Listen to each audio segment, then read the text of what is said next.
Like I had no idea if I was actually able to play after that. So I was told by like the plastic surgeon that I was on the path to becoming permanently disabled in my right hand. So for me to even come back and be able to play basketball was like just a huge like humbling moment. So I kind of just said, okay, well, I definitely played with the mentality, like play with everything you got, like don't leave anything off the court. Like going to nationals and be able to like represent like my nation, like my name, my family, my community, and also like Augustana. It was kind of like the cherry on top of everything.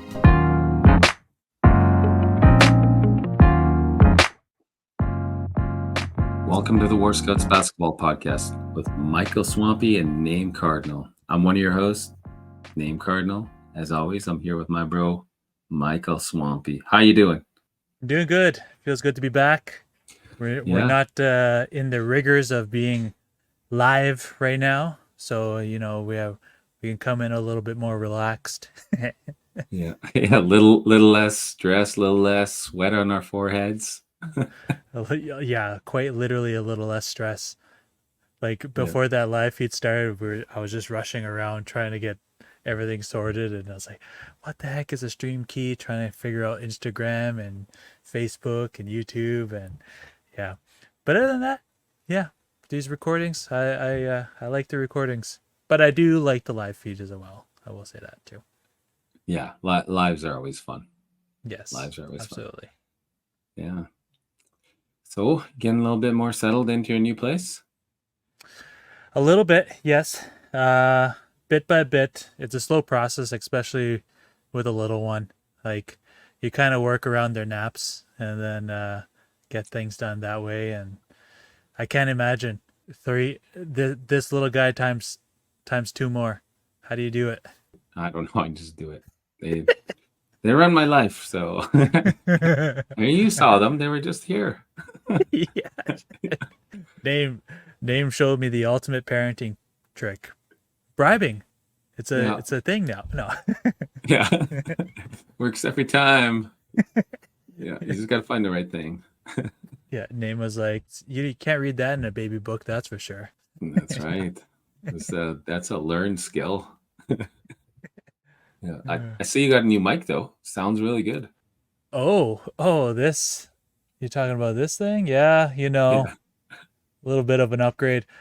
Considering our last failure with res Wi-Fi in our live feed, I decided to go buy Ethernet adapter for my MacBook. So I went to Best Buy the other day, and I happened to walk by the mics. So there's a little juicy bundle there that I ended up picking up. So I had to do it, Yeah, sounds really crisp, bro. The screen's just catching all my spit as I talk. Yeah. No, for real, it sounds really good. Oh, hey.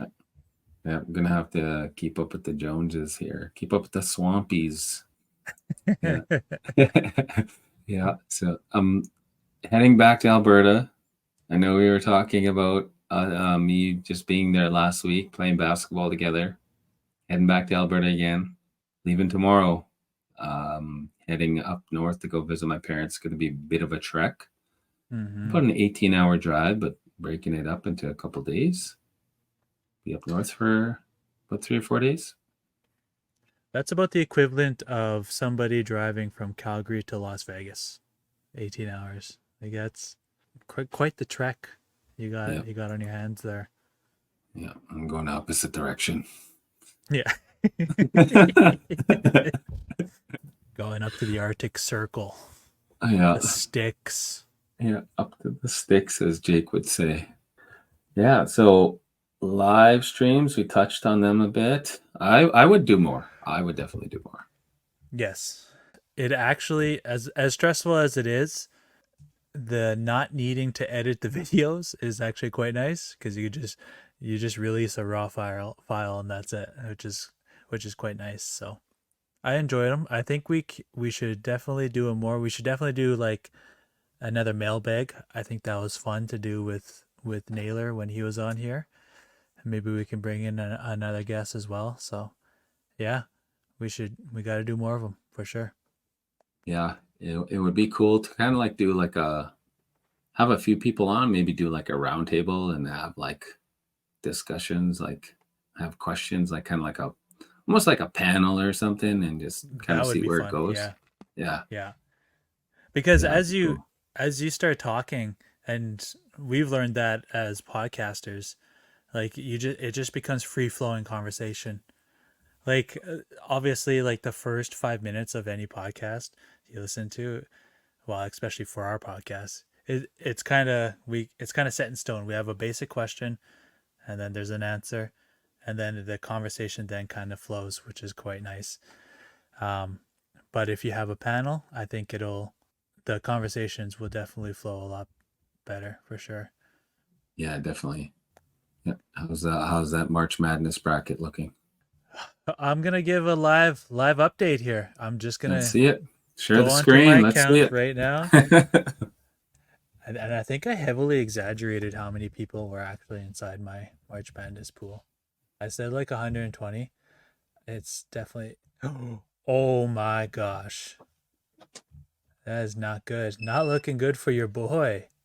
Remember when I said I was top 5 at least? Yeah.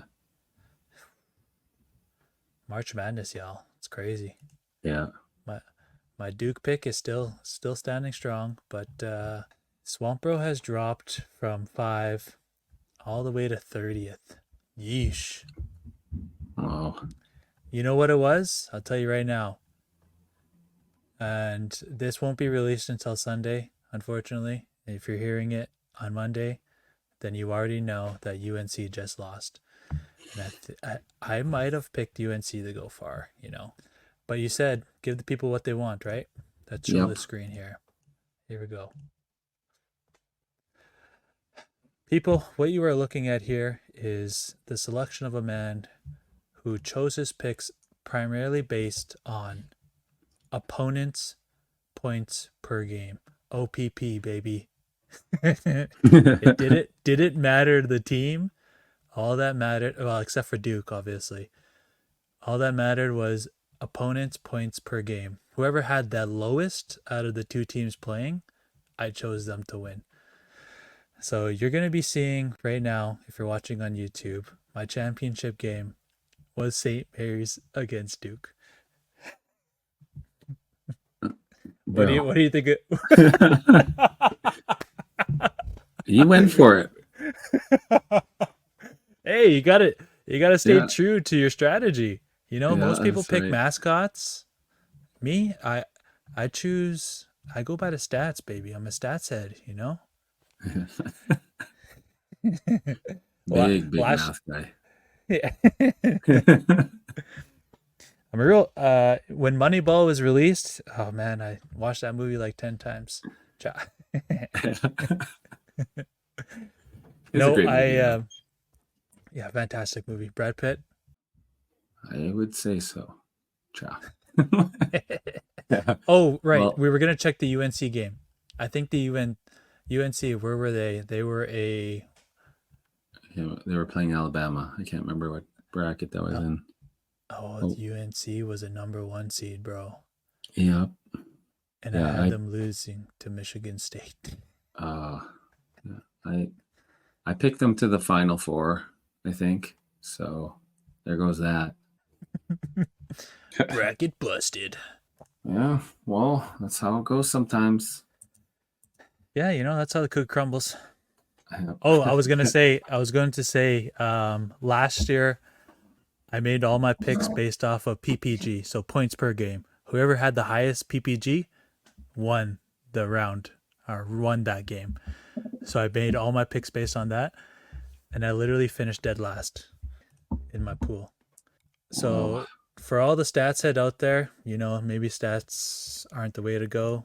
Maybe Moneyball has too much of an influence on who we are as March Madness sickos, but yeah. And 120 people, more like 61. More like half of that. You doubled it, so you were in 10th out of 60. Just kidding. No, I swear I was top 5 last week. And I do apologize. I did not make a women's bracket, which I should have, because the women's games are freaking awesome. I think Yeah. they're better than the men's right now. They are. They're a lot more quality. They're more entertaining. Yeah, Like definitely. watching what's her name, Cameron Brinks, and when she played Audie Crooks, that game was really exciting. Audie Crooks ended up losing, but Yeah. yeah, it was a cool matchup to watch. Yeah. So I want to slide into our starting five. Yes, sir. Yeah. So if you're a new listener, starting five is essentially our shout out section of the podcast. We ask people to send in some names. We also search for them ourselves. Just anyone doing anything big that we would like to get a little recognition for. Number one on our starting five, Bryden Alexander, who is Doc L. Carrier Dene from Fort St. James, BC, was recently selected as the first ever Difference Maker award with the Providence Pilots Athletics in Otterburn, Manitoba. They compete in the MCAC, and he just completed his second season with the Providence Pilots men's basketball team and is studying business administration. Brian's name was brought forward to us by Providence Pilots athletic director Russell Wilms. Congratulations. And go Pilots. Fans, we've been fans since what, day one, I think, right? That's right. Number two on our starting lineup goes out to Ryder Saddleback, who competed in the Central Alberta School Athletics Association's Senior Bowl last week, representing Musquecheese. He scored, I think, 5 points and was a huge contributor during the game, and he made all of us teachers and members of Musquecheese proud. Good job, Ryder. That's deadly. It's a big deal. Mm-hmm. Yeah. All right. Third on our starting five this week is Augie, my son Augie Cardinal. He'll be competing in his first ever Alberta Native Provincials for hockey. So the tournament is April 4th to 7th in Edmonton, and it's a big, big tournament. You go and you see everybody. See all your cousins. See your aunties and uncles. See all your friends from all over the province. It's really cool. And yeah, super proud of him for playing in that this year. Super excited, Augie. What team is he playing for? He is playing for the U7 Beaver Blades out of Beaver First Nation, which is a community just like right next to ours. And he was offered $1,000 in a hotel room. Is that Yep. the deal? Yeah. Wouldn't settle for less. Our fourth shout out goes to Madison and Mackenzie, who were the winners of the Living Sky raffle, where they won a VIP experience with the Toronto Raptors at the Scotiabank Arena. Now, this raffle is really cool because the Living Skies was able to raise over $12,000 to cover all of their league costs for the year. That includes gym rentals, food, all the workshop programming that they run for the Living Skies. And again, shout out to former guests of the pod, Mike Tanton and Paige Crozan. Great job, everyone. All right. And spot number 5 on our starting five goes up to the Winnipeg Sea Bears. They will be hosting a series of celebration games throughout their season, one of which will be a night celebrating National Indigenous Peoples Day. Thanks for doing that. That'd be pretty cool to see. Absolutely. That'd be so cool. It makes me wonder if all the other CEBL teams are running it. I wonder if the Stingers have something else as well. Yeah, that'd be cool. Be really cool. Yeah. Bro, I think I gotta go. Okay, let's do it. Yeah. We're gonna head on to our guest now, the one and only Lauren Cardinal. Thanks for listening, everybody. Hi, Ishnish, Magwech, Masi Cho, and see you soon. Okay, we are now here with our interview, Lauren Cardinal. And I'll just introduce Lauren to you. Lauren Cardinal is a proud member of the Little Red River Cree Nation in Treaty 8 Territory. Wait, Swampy. No. You're killing it. No. He was supposed to introduce you today. Okay. And then he put it on me. You don't want to introduce your cousin? Yeah, exactly. It's okay. We are here with our interview.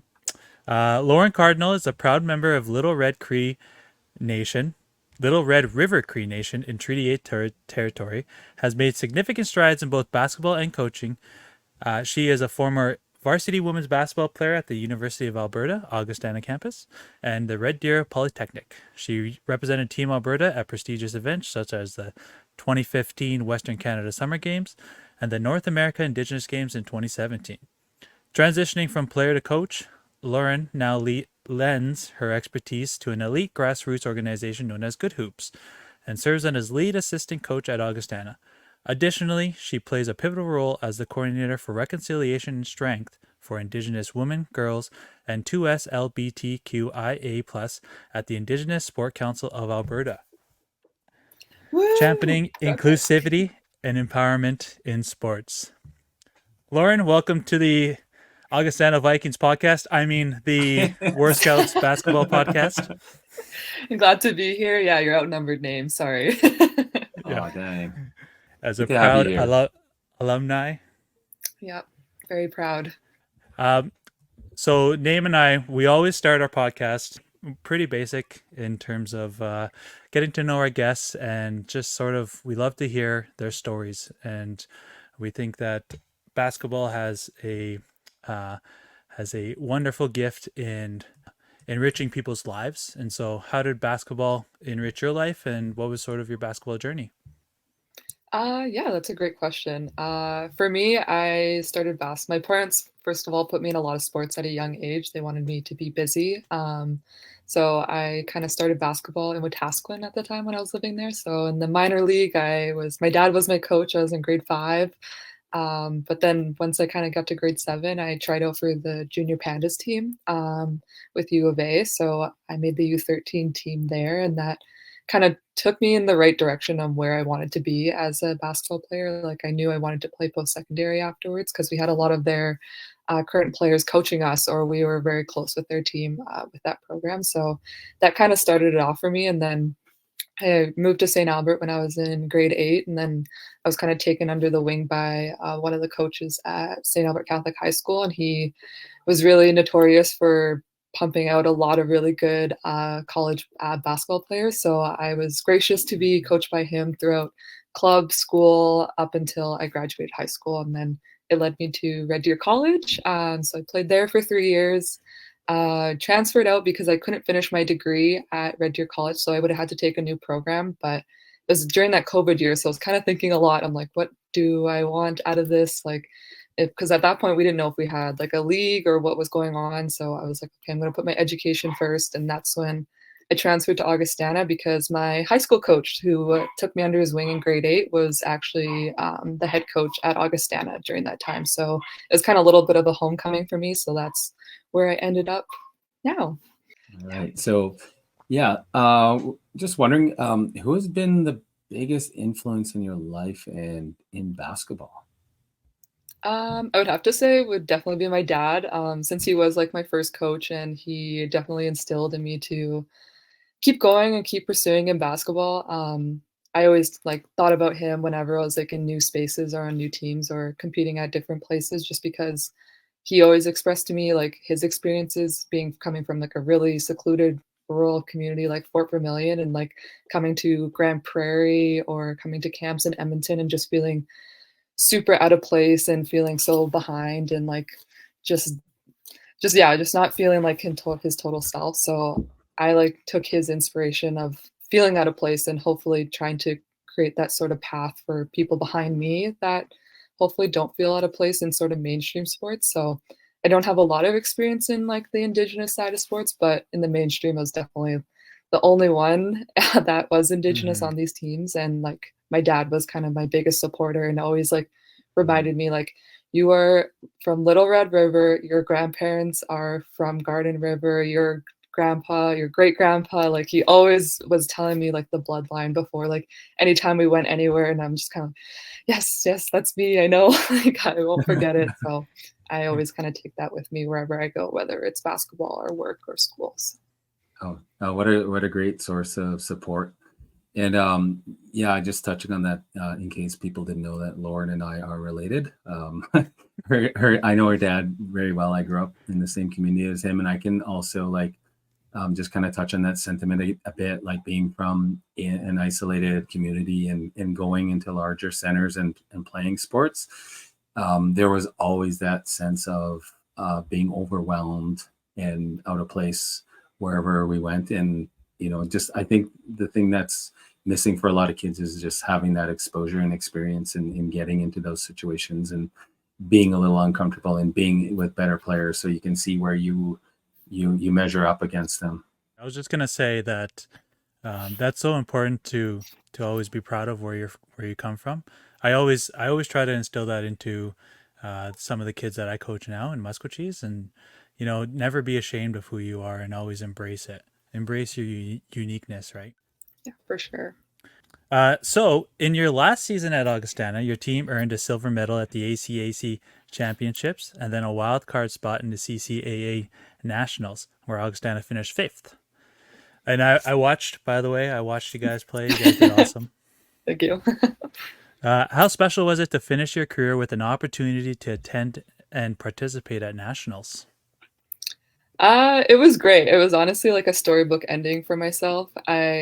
Especially as like kind of my 6th, I was in a super senior, so I was playing my full 5 years of eligibility. So with that COVID year, I had a extra year break when I transferred, as did everyone else that was during the league at that time. But it was really great. Like we also had a new head coach at that time, Megan. So even for her to come in, bring this group to like a medal, like that's the second time in program history that we have medaled in the women's basketball. And the last time I think was like 2013 or 2014, and go to nationals. So for me, like I broke my finger at just like around October, like in my senior season. So I actually had I had no idea if I was actually able to play after that. So I was told by like the plastic surgeon that I was on the path to becoming permanently disabled in my right hand. So for me to even come back and be able to play basketball was like just a huge like humbling moment. So I kind of just said, okay, well, I definitely played with the mentality, like play with everything you got, like don't leave anything off the court. And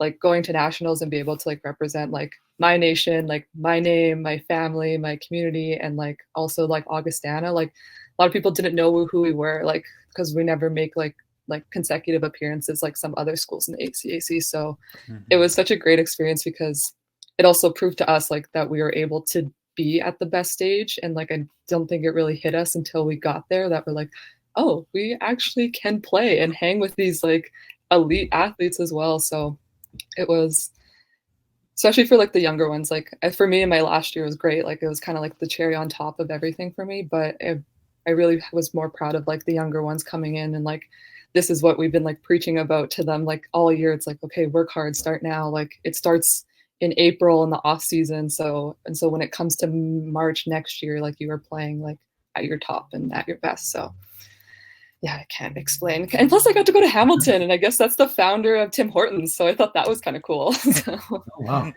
Yeah, fun fact. I remember it was the beginning of your guys' season.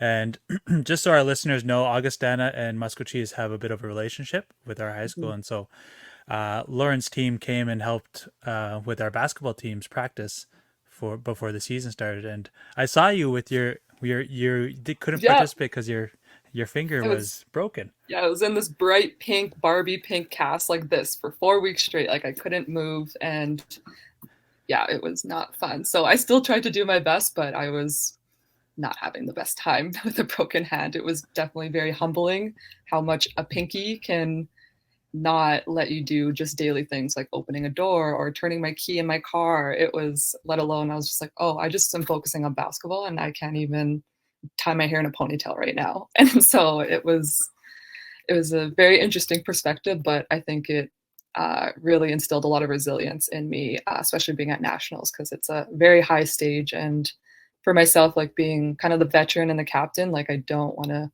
show any like nervousness or like shaking, because like everyone's looking up to me to kind of guide and sort of be that foundation and rock. So to me, like coming in with that, the mentality of like, well, I could have been disabled, but I'm here and I'm going to just enjoy playing the sport that I love. And it's the last weekend I can do it. And my season could have been done last week or even 2 weeks ago. So it was kind of just like you're on borrowed time, so might as well just make the most of it, right? Mm-hmm. Yeah. Was that It's your all his shooting life. hand? Yeah, it was my right hand. Oh my gosh. Yeah, it Oh, was. so you must have had a huge challenge. It was scary. Like my hand, like it was. I like my whole arm was like aching and like cramping for like a month after, like all of January. Like it was crazy. Like I was don't want to wish for anyone to experience like having a broken finger like that. And like when I went to the doctor, because I actually broke it on a Thursday, and I thought it was just a really bad bruise, and I was able to move it and it was fine. And I played 2 games, and then I went to the ER on Sunday, and they showed me the x-ray, and it was literally in 8 pieces. My pinky, like my whole pinky was in 8 different little pieces and chunks. And they were like, this is by far the worst like pinky break we've ever seen in the ER. And I was like, oh my gosh, I just want to play basketball. And I was like, because that's all you're thinking about in your last year. I'm just like, oh, I just want to ball out. I'm here, like, play my 6th year. I'm old, like, whatever. And I just had this insane broken finger. So it was fun. Yeah, it's pretty amazing that a small school like Augustana, like if you've never been there before, like it's in Camrose, and like to get to nationals, you're playing against all these like big city colleges. Like, so it's a huge deal to get like there.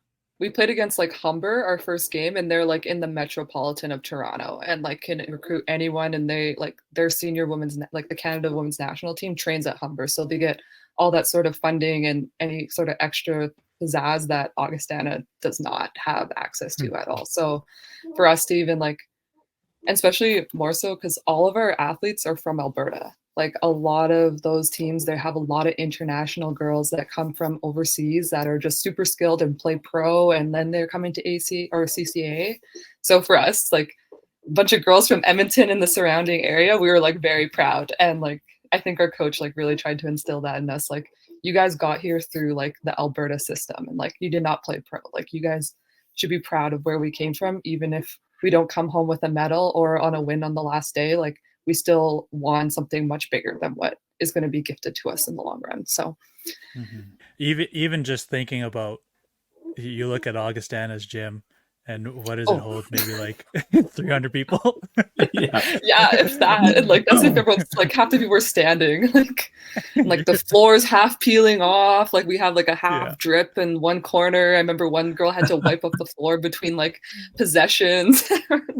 So like hopefully one day we get an updated facility, but it's something that a lot of schools have that we don't. So it's definitely coming from Red Deer. Like I played at their gym when they opened their new Canadian Summer Games facility, and it's such a difference, like having sort of access to like 3 different courts and having like all 9 hoops like working. Like we only have technically 4 that work out of our 6, and or even just having like an actual equipment room where we can like physically push ourselves. We don't have that at Augustana. Like our gym is in a classroom. And so it's just like those sort of things you see. It's like, okay, we have this, but we still achieved this, which is, I think, a true testament to like the individuals like on each team, and like they recognize that. So That boy. Yeah, totally. And yeah, one of the reputations that Augustana had when I was playing is that the floors were super springy. I don't know if it's still like that, but like all of us on our basketball team at Concordia loved going to Augustana for the layup line, because everyone said like that has one of the best floors. Yeah, the bouncy floors. So I don't know if it's still like that or not, but yeah, no, that's what the reputation was. I think those springs are dead. I wasn't dunking or throwing it down. Yeah. They didn't work for Michael, I guess. They didn't work for me either, so that's weird. No, it's still a great atmosphere, and like the fans and like the support we get from the community is like unmatched at any other school I played at. And I say that to like my teammates. Like I played in the South, I was at Red Deer, I played at all those schools down south, and then I played up here in the North. Like nothing has compared to Augustana other than going to nationals or being in like an ACAC final, which is, you don't get that often. So it's really cool to have that support as well.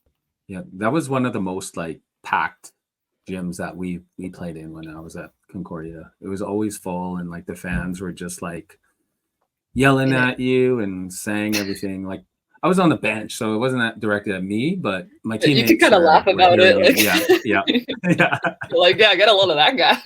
yeah, Yeah, it's like, yeah, glad that's not me. Yeah. yeah, Oh. yeah. Yeah. So I never got the chance to see you play, Lauren. I'm just curious, like, what kind of game do you have? Like, what do you like to bring to the team, and kind of what are some of the things that you liked working on over the years? So for me, I'm like kind of like I'm like 5'10", I'm pretty lanky. So I was actually always put into like a 4 position. Last year I was playing the 5 because we just didn't have any 5s, but we just played I always played on teams where we played a very fast pace, like kind of all guards sort of style. So I was kind of the big forward, but realistically, like my game was like mid range, similar to like Kevin Durant, a lot of square up, mid range, or attacking off the dribble. But I definitely like prided myself a little bit that I was a 3-level scorer. Like I was able to finish both really well with both sides of my hands. I had a really good mid range shot. That was like my main bread and butter. Like told my new coach when she came in, I was like, if someone's hand not directly in my face, I will shoot it. And she was like, okay, respectfully, okay. And I was like, I'm just telling you. And she's like, okay, yeah, I respect that. And so, but one thing I actually prided myself more so than my scoring was actually my rebounding. So I always found that was always a controllable thing that I could bring into any game regardless. Because as a coach now, I'm like, the ball will fall when it falls. Like you take the good shot, they will come. But for me, rebounding is definitely like a personal, like controllable effort that I think everyone can contribute no matter what like your skill level is. So I always prided myself on offensive rebounding. I got really good like in high school being able to track my teammates like shots. So this is what I tell my girls now is like you should know how each of your teammates shoot the ball because everyone shoots it differently and has different like flicks or lofts or spins off the ball. It's like our best shooters, you need to know how to rebound for them because they're getting most of our shots. So if they're missing, you need to know where their shots are landing. And like everyone kind of was like mind blown when I said that. I was like, no, this girl, she shoots it more lofty. They're always longer. This girl has more spin, so it comes closer. I was like, and everyone's kind of like looking at me like I'm kind of insane. But I was like, no, that just shows like kind of like the dedication and like the little things that I bring to like my team that is not always like showed on the scoreboard or on the score sheet. So I was definitely like an energy player. So I just came on just rough and tough. I'm always guarding like the bigger girls too. So I'm usually banging down with some girls that are 6'2", and I'm this 5'10", just annoying you, lanky, just trying. And I always apologize to them after the game. I was like, I'm so sorry. I know I have to play like this. I promise I'm not as annoying as I am in person. And they're like, you know what? I respect it. And so I'm like, okay. So yeah, just like a little bit of who I was as a player was kind of just that really gritty, annoying player that everyone, like literally my senior speech, my coach was like, Lauren is the type of player that you hate to play against, but you love having her on your team. So I always kind of take that with me wherever I go and try to instill that into the players I'm coaching right now.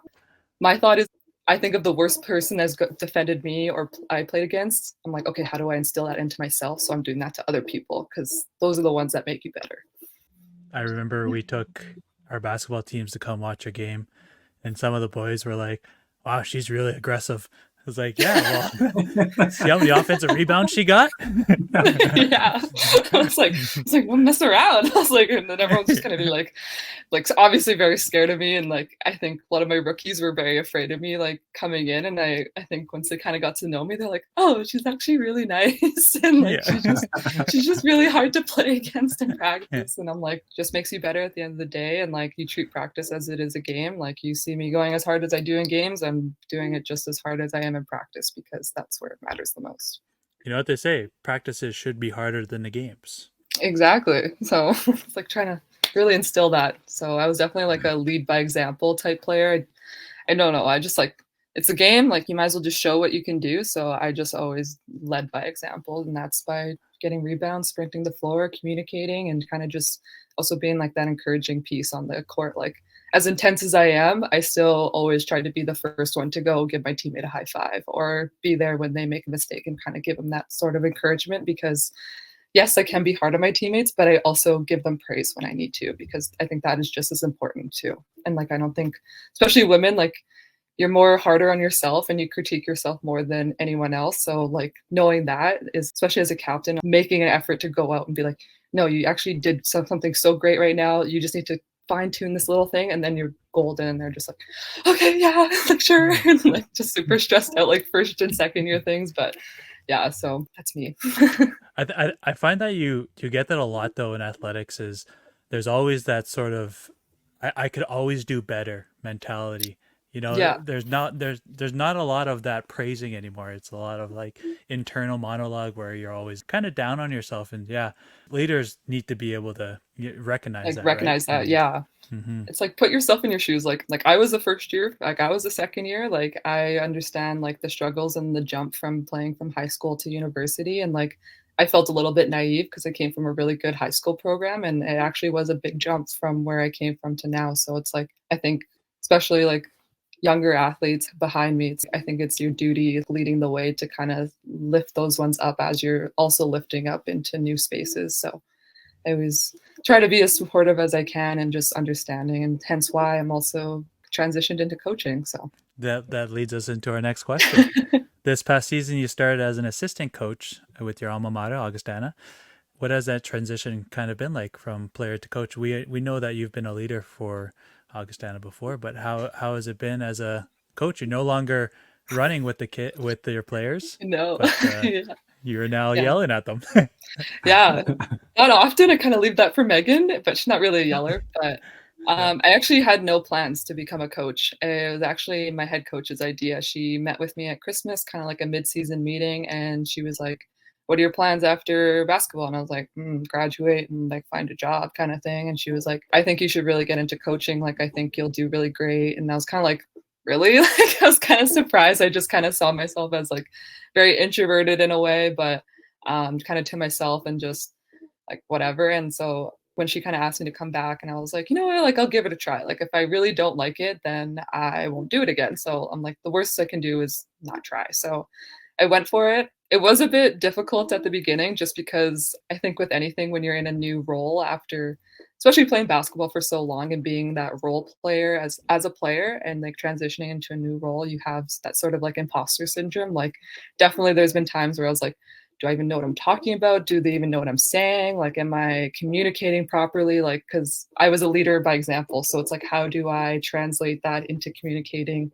that into them? So, and also it was kind of a bit of a difficult transition. Like, it might be easy to coach with players that you just played with, but it's also kind of hard because you also have a different relationship than what you did before. Because now I was actually like Megan really did a great job, like kind of easing me into the position. Like I started off with some small things, and then about halfway through, like I was in charge of all the subbing for the team, and like especially for the second semester. So kind of dealing with like playing time and sort of like navigating that was very new, but I got a lot of positive feedback from like the parents actually. They're like, you're doing so great. And I think that was kind of like, okay, I'm actually doing okay then. But I honestly really enjoyed it. Like looking back on it, like I wouldn't have. I'm glad I didn't say no or didn't take up the opportunity. It's still like I'm just realizing like how young I am in the coaching world. Like yes, I've been in basketball for a while, but it's a whole different, not a whole different world, but it is a very different role than what I've been used to. So it's been going well, and I've been getting a lot of support, which is great. And so I think if I didn't have that support, I think it'd be a lot different story for me as well. So. Yeah, I think that would be probably one of the toughest transition is you can no longer lead by example. And as a coach, I always find that sometimes you're put in helpless situations. Like sometimes you just wish you were on the court and you could actually make a difference, but you can't go out and play for them. I know, and like sometimes they joke, they're like, "Oh, you should be on there right now." I was like, "Well, I can't. Like, I wish I could. Like, I genuinely wish I could go out there and show you exactly what I want.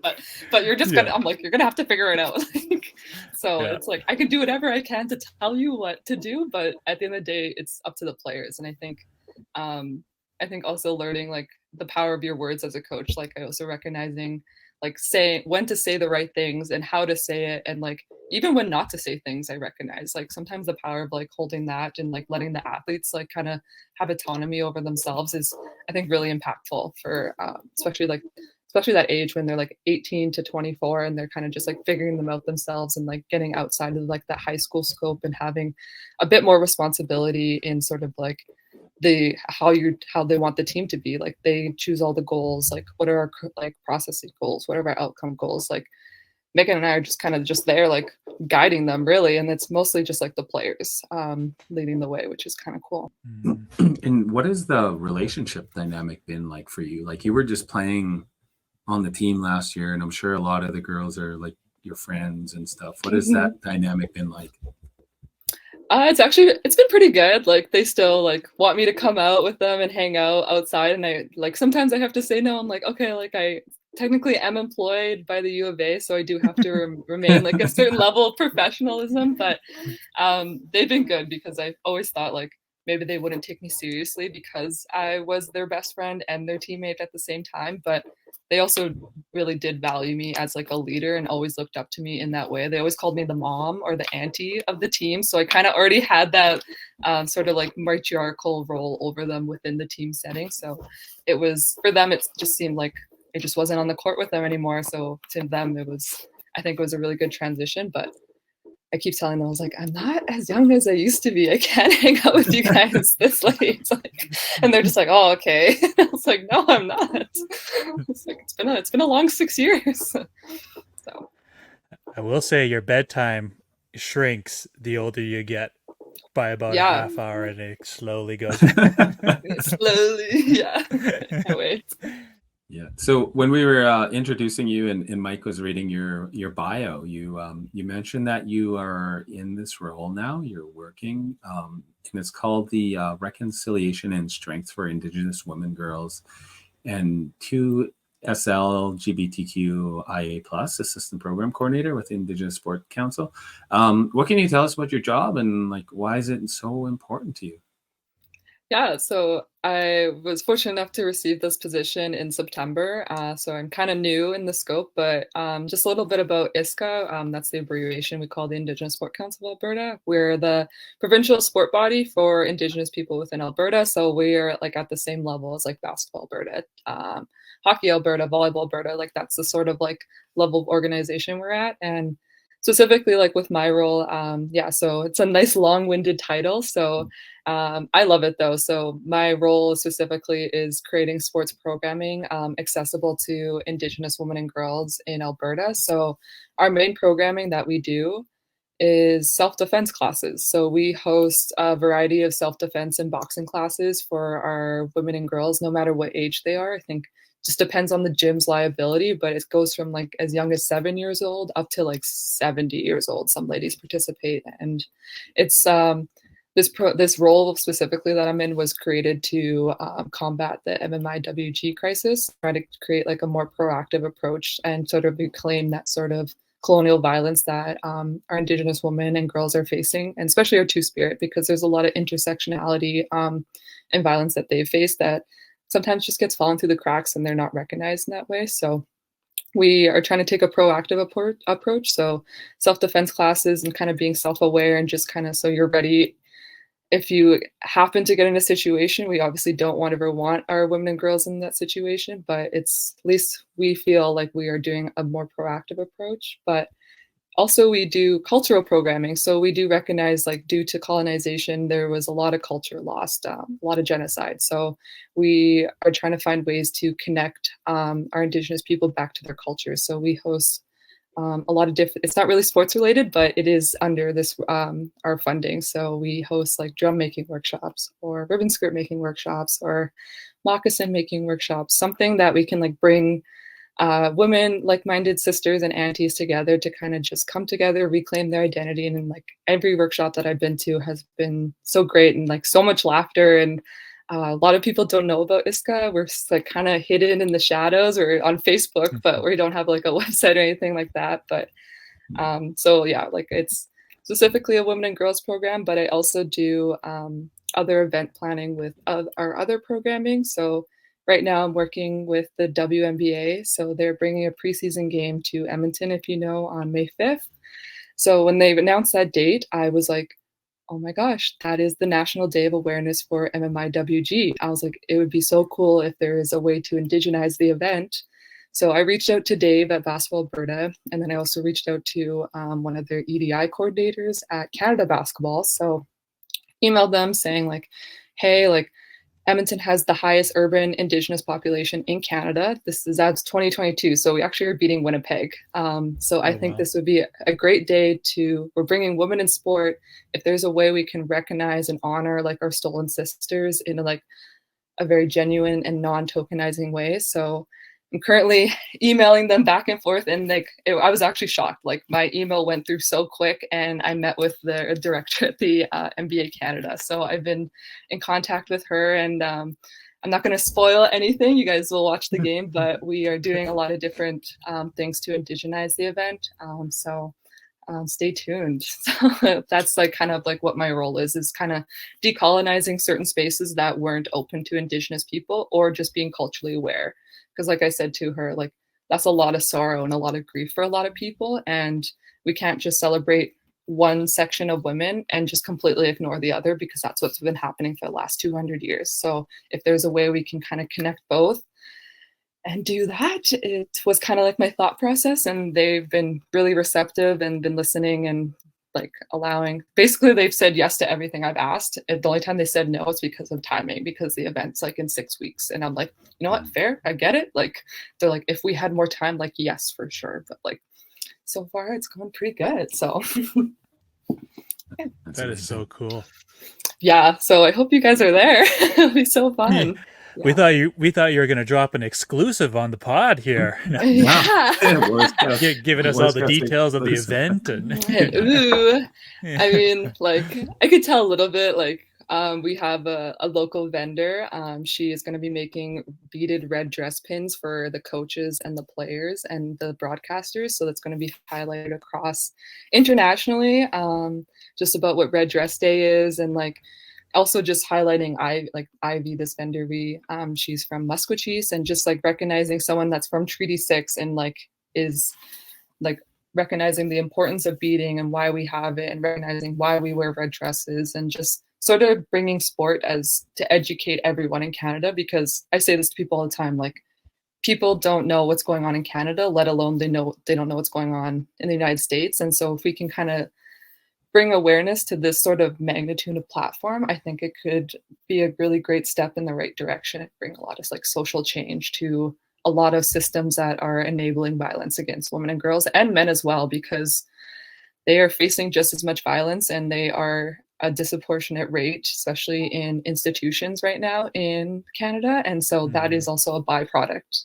of that. So it's like our men are getting taken away and locked up, and our women are not here anymore. And so they kind of work hand in hand. So if we can bring all of us together and kind of have a sort of understanding and cultural and educational awareness within sport, because I think that's what the best part about women's basketball right now is, that athletes are not one-dimensional. I think that's what we're recognizing, that they're just more than just a basketball player. They're also a mom, a sister, or they have another business on the side. And so that's what I kind of wanted to bring, is that like, yes, we can celebrate women in sport, but we also have to recognize the women that are not here with us today, that used to walk these lands for generations and generations. So that was kind of like my thought, and it stuck. So it's kind of cool. And we'll have some dancers and drummers before the event, which will be really cool. And then I know we're also been lucky enough to have a clinic with the WNBA. So we'll have some Indigenous youth that will get to participate, and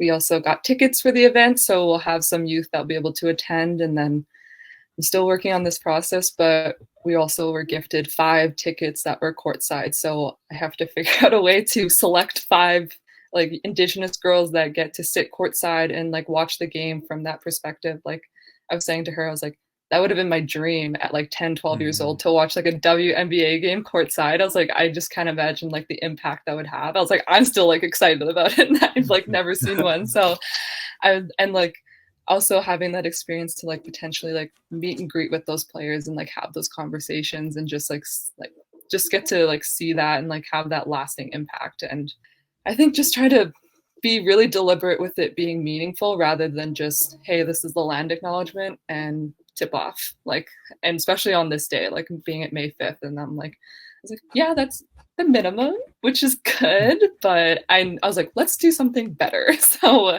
we're also going to do the land acknowledgement, but I think we can kind of just take it one step further. And so hopefully set the tone for a lot of other sporting events as well.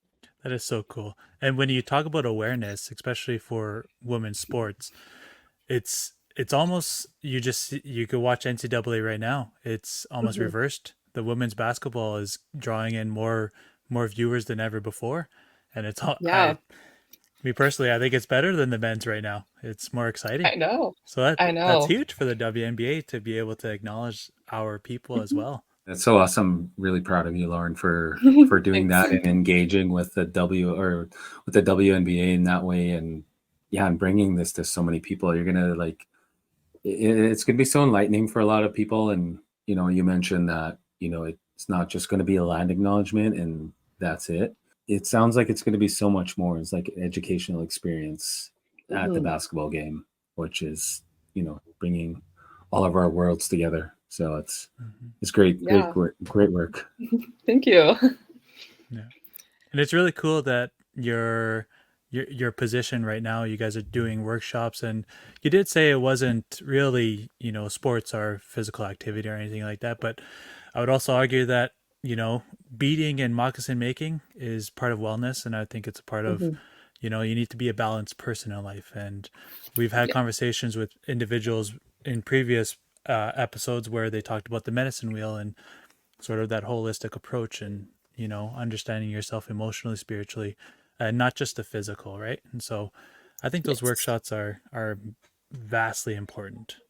Yes, and we get so much interest from them, and we always have a huge wait list, and that is our mission with ISCA, is that we want to take a holistic approach to balance all 4 quadrants, just because that is what people in Alberta are most familiar with, the medicine wheel. It's actually different from depending on which treaty and which territory you're from, but for Alberta, that's what we try to do, and that's kind of what I take in with my daily life and with my coaching, and recognizing players. I'm you know what, the best coaches I had recognized me more than just an athlete and made sure I was okay in other healthy aspects, which I found very valuable. And so recognizing that is how do I do that with my programming, or how do I even do that when I'm meeting new people? How do I make sure I'm looking at them as a whole person, then rather than just seeing what's physically in front of me? Even as a coach, I imagine. Yeah, definitely. It's coaching is just not just basketball or whatever sport you're doing. It's actually, you're really just coaching the next generation to be good people, because even though we're adults in university, you're so young, you're so your brain is not fully developed, and there are things that I did when I was 18 and I look back and I'm whoa, I shouldn't have done that. And being able to learn from there, and you're in such a formable phase of your life that I think people just you turn 18, you're an adult. It's okay, well, what does that look like? And I think leaning on your coach or your head coach, that's kind of your parent while you're away from home, essentially, and that's who you're going to be looking towards. So I think as coaches, it's important to have that balance within themselves, because how are you supposed to instill that into your athletes if you don't follow suit with that yourself? So it's kind of practice what you preach, right? Naim always says, "Do as I say, not as I do." Hey, Naim? That's right. That's what I've been telling the youth for how many years now. It's at least it's a disclaimer so they know. Yeah. Okay, Lauren. So our next little segment here, we have a little game. It is a Would You Rather game. And if you are a new listener to the podcast, the game is relatively simple. Lauren's only objective is to choose the best option out of the 4 following worst options. Alrighty? Does that make sense? Yep. Okay. And each option is something we've all definitely experienced, especially us 3, because we've all have coached, are coaching. We're all coaches, essentially what I'm trying to say. Okay? Okay, so option number 1. As a coach, your star player fouls out every game. Option number 2. You have players with bad attitudes every game. Option number 3. You have a team of terrible defenders.